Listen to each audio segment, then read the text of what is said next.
Next slide movement in India. देखिए, जब हम आंसर राइटिंग करने जाते हैं, पहले तो मैं आपको बता दूं ये बहुत ही इंपॉर्टेंट टॉपिक है आपके ऐसे राइटिंग के लिए, आंसर राइटिंग के लिए, इंटरनल सिक्योरिटी के लिए बहुत इंपॉर्टेंट टॉपिक है। जब हम आंसर राइटिंग करने जाते हैं तो हमें ये समझ में नहीं आता है कि आखिर लिखें क्या, शुरुआत कहाँ से करें। आता तो हमें बहुत कुछ है, पर हम बात करते हैं कि हम शुरुआत कहाँ से करें। तो चलिए हम शुरुआत करते हैं एक बहुत अच्छे कोटेशन से। ठीक है, ये बहुत ही अच्छा है। इस कोटेशन से आप समझ पाएंगे कि नक्सलाइट मूवमेंट के सामाजिक, आर्थिक, राजनीतिक विषमता और उनके दमन शोषण से संबंधित जो भी विद्रोह है क्यों हो रहा है उस बारे में। तो देखिए, जो मैं बोलती हूँ वो भी मैं उसी लैंग्वेज में बोलती हूँ कि आप इनसे कुछ पॉइंट लेकर अच्छे से आप उसको अपने आंसर में कोट कर सकें। तो हाँ, अब मैंने उठा ली है तुम्हारे खिलाफ बंदूक, तुम जो समझते हो तमंचों की भाषा। तमंचे तो आपको बहुत अच्छे से पता होगा, बंदूकों को कहा जाता है। देखिए, इस समय भारत में कोरोना का संकट जूझ रहा है। आज की आप माने तो आज ही आप ये मान के चलिए लगभग 11,000 लोग, 1100 लोगों की डेथ हो चुकी है। और यूएस के आंकड़ों की तो आपको बताने की जरूरत ही नहीं है, 71,000 हो चुके हैं। और भारत में भी अब धीरे धीरे बढ़ता जा रहा है। एक रिपोर्ट के अनुसार भारत में संक्रमित होने की जो संख्या है वो 1 लाख तक पहुंचने की है। अभी 47,000 समथिंग या 48,000 है, जो मोटा मोटा एक अंदाजा लगाया है। तो जो अभी कोरोना संकट चल रहा है, कोरोना संकट के बारे में अगर आप कुछ भी लिखें तो उसमें आप ICMR को जरूर कोट करें। ICMR ये है हमारा Indian council of medical research. ठीक है, तो कोरोना IMCA के अनुसार अभी तक कितने 1100 लोगों की मौत हो चुकी है। निश्चित ही यह आज प्रश्न विचारणीय है कि नक्सलवाद मूल रूप से कानूनी समस्या है या विषमता से उत्पन्न हुआ लावा है। विचारकों का एक वर्ग जहां नक्सलवाद को आतंकवाद जैसी गतिविधियों से जोड़कर इसे देश की आंतरिक सुरक्षा के लिए सबसे बड़ी चुनौती मानता है, वहीं दूसरा वर्ग इसे सामाजिक, आर्थिक और राजनीतिक विषमताओं एवं दमन शोषण की पीड़ा से उत्पन्न एक स्वतः स्फूर्त विद्रोह मानता है। अब ये एग्जैक्टली है क्या? नक्सलवाद आतंकवाद जैसी गतिविधि है जो हमारे आंतरिक सुरक्षा को चुनौती दे रही है, या फिर सामाजिक, आर्थिक, राजनीतिक विषमताओं का दमन शोषण है? इसे समझने के लिए सबसे पहले हम जाते हैं इसकी पृष्ठभूमि के बारे में, इसके इतिहास के बारे में। आखिर नक्सलवाद उठा कहां से? देखिए, ये एक वीडियो ऐसा है, इस वीडियो से आप पूरे जो नक्सलाइट मूवमेंट है इसको आप पूरा कवर कर लेंगे। ओके, भारत में जो नक्सलवाद की शुरुआत हुई वो 1967 से स्टार्ट हुआ। 1967 में पश्चिम बंगाल के दार्जिलिंग जिले के नक्सलवाड़ी गांव से शुरू हुई। कहां से? 1967 में पश्चिम बंगाल के दार्जिलिंग जिले के नक्सलवाड़ी से शुरू हुई, और इसे ही नक्सलवाद नाम या उग्रपंथी आंदोलन को ही नक्सलवाद कहा गया। आप रेड कॉरिडोर के बारे में बहुत अच्छे से आप जानते होंगे कि रेड कॉरिडोर क्या है, नहीं तो मैं आपको भी बताती हूँ। देखिए, ये है आपका रेड कॉरिडोर, ये आप देख पा रहे हैं ना, ये है रेड कॉरिडोर। ठीक है, तो ये रेड कॉरिडोर कहाँ से कहाँ तक है? ये नेपाल से लेकर आप ये पूरा जो एरिया देख रहे हैं रेड कॉरिडोर। वैसे अब बता दूं मैं आपको, रेड कॉरिडोर काफी सिकुड़ गया है। ठीक है, अब ये रेड कॉरिडोर की देखो 8 न्यू डिस्ट्रिक्ट इन इसमें ऐड हुई है और 44 डिस्ट्रिक्ट्स अब रेड कॉरिडोर से आउट हो चुकी है। मतलब ये रेड कॉरिडोर सिकुड़ रहा है। तो देखिए, अब ये आप देख सकते हैं कि रेड कॉरिडोर यहाँ से यहाँ तक ही रह गया है। तो ये एक बहुत ही अच्छी बात है हमारे लिए, क्योंकि जब ये रेड कॉरिडोर सिकुड़ रहा है तो भारत ने बहुत सारी ऐसी स्कीम्स चलाई हैं जिनके बारे में हम चर्चा करेंगे। तो उन स्कीम्स की वजह से ये रेड कॉरिडोर सिकुड़ रहा है। तो सबसे पहले इसकी जो पृष्ठभूमि है हम उस पर फोकस करते हैं।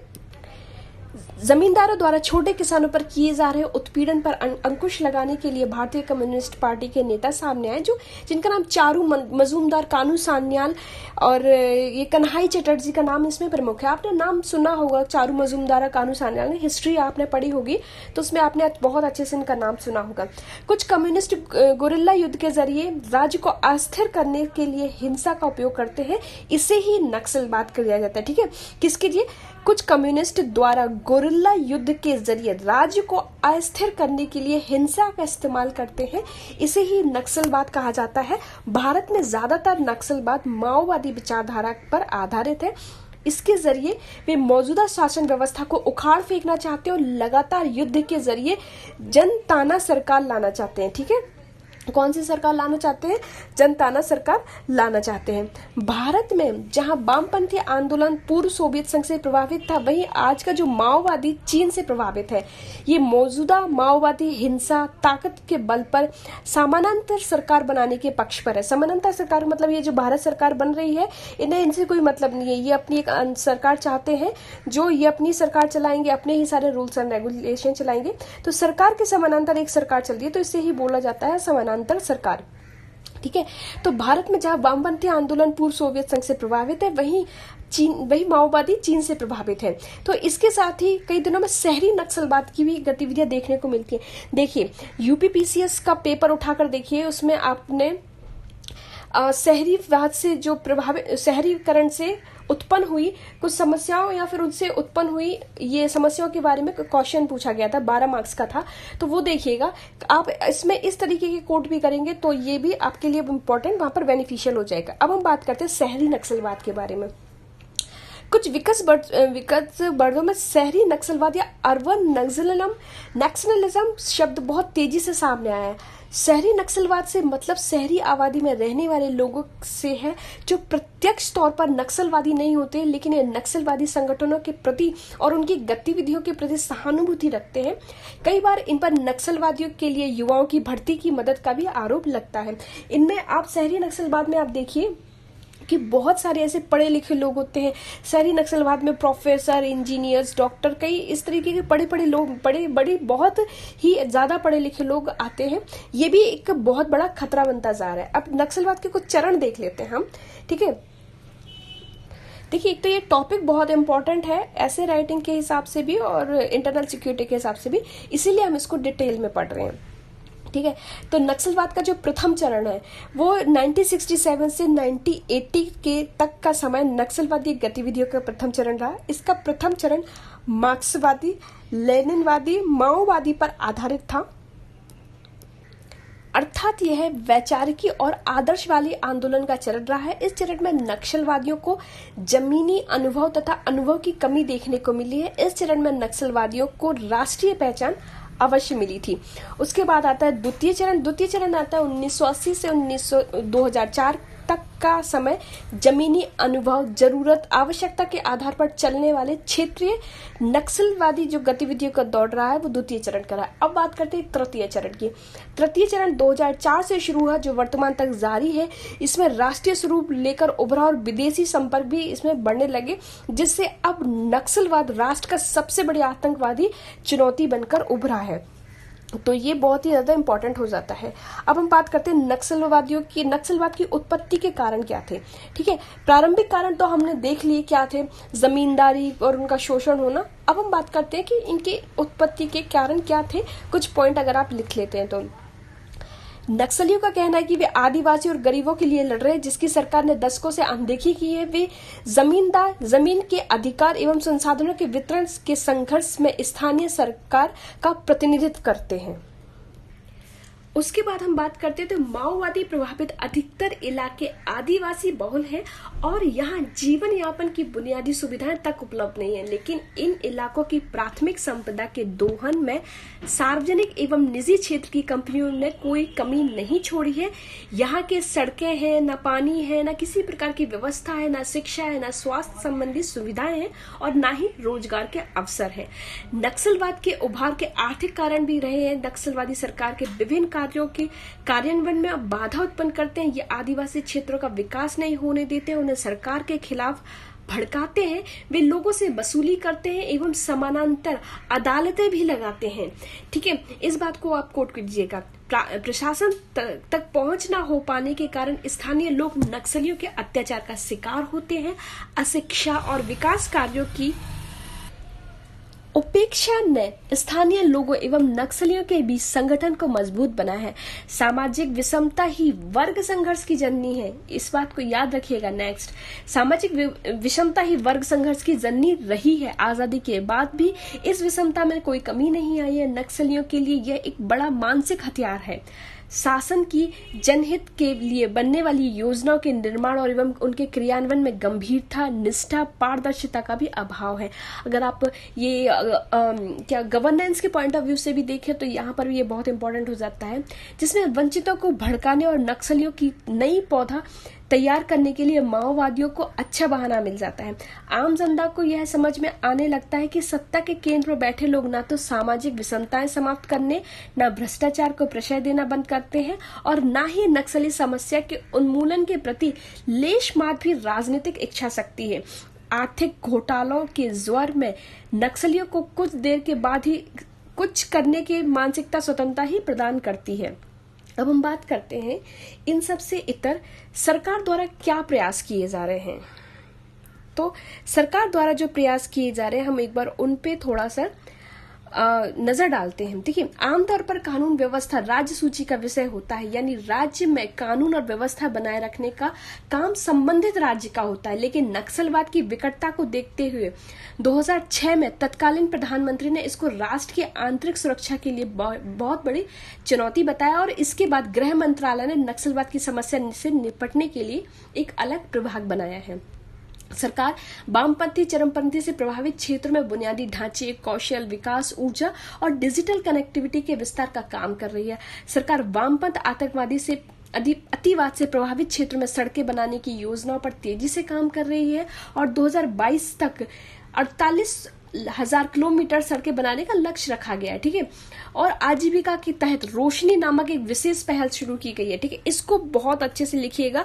आंसर राइटिंग में इसको अगर आप लिख रहे हैं समाधान में, इसके द्वारा सरकार के क्या प्रयास किए जा रहे हैं, तो ये रोशनी को जरूर लिखिएगा, क्योंकि ये बहुत ही चर्चित स्कीम रही है, ताकि सर्वाधिक नक्सल प्रभावित क्षेत्रों में युवाओं को रोजगार के लिए प्रशिक्षित किया जाए। और 2017 में नक्सलवाद से निपटने के लिए सरकार ने 8 सूत्रीय समाधान नाम की कार्य योजना शुरू की है।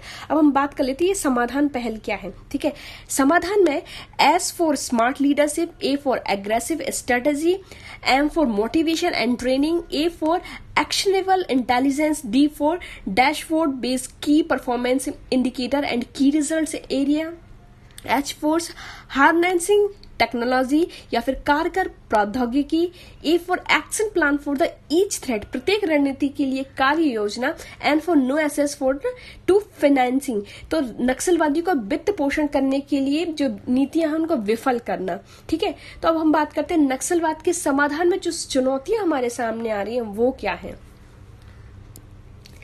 तो देखिए, नक्सलवाद के खत्म करने के लिए सबसे बड़ी चुनौती जो हमारे सामने आ रही है, सामाजिक आर्थिक कारणों से उपजा है नक्सलवाद। तो आदिवासी गरीब बेरोजगार के कारण इस पर निचले स्तर की जीवन शैली जीने पर मजबूर है, स्वास्थ्य सुविधाओं के अभाव में गंभीर बीमारियों से जूझते हैं।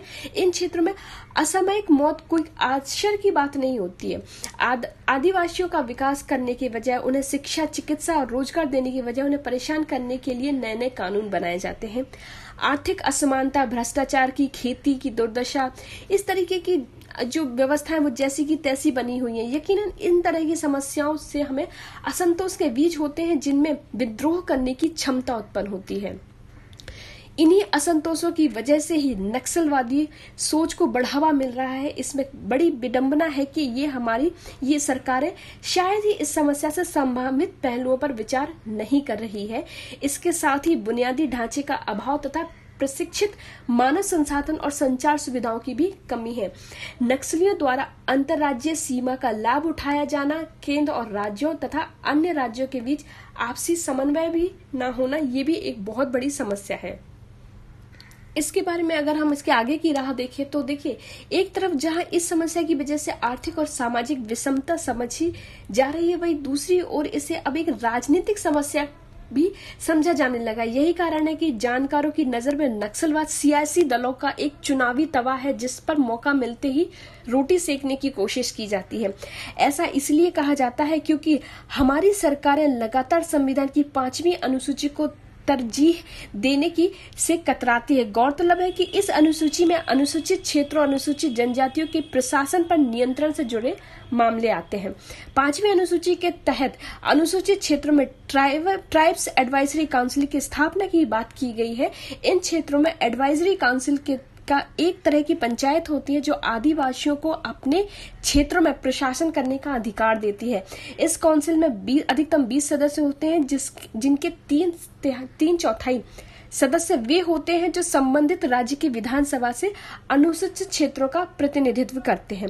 यह सार्वभौमिक सत्य है कि हिंसा प्राप्त हुई व्यवस्था ज्यादा दिन नहीं टिक पाती, अंततः टूट ही जाती है। दूसरी ओर सरकार को जो कानून व्यवस्था की समस्या से ऊपर उठकर इनकी मूलभूत समस्या को दूर करने का प्रयास करना चाहिए। तो देखिए, हमने ना बहुत अच्छे से इसको आंसर राइटिंग को कोशिश की है और इसमें सारे पहलुओं को जोड़ा है। अगर आप इस तरीके से आंसर राइटिंग में इसके कोई भी कोट्स यूज करते हो तो आपके लिए बहुत इंपॉर्टेंट होगा।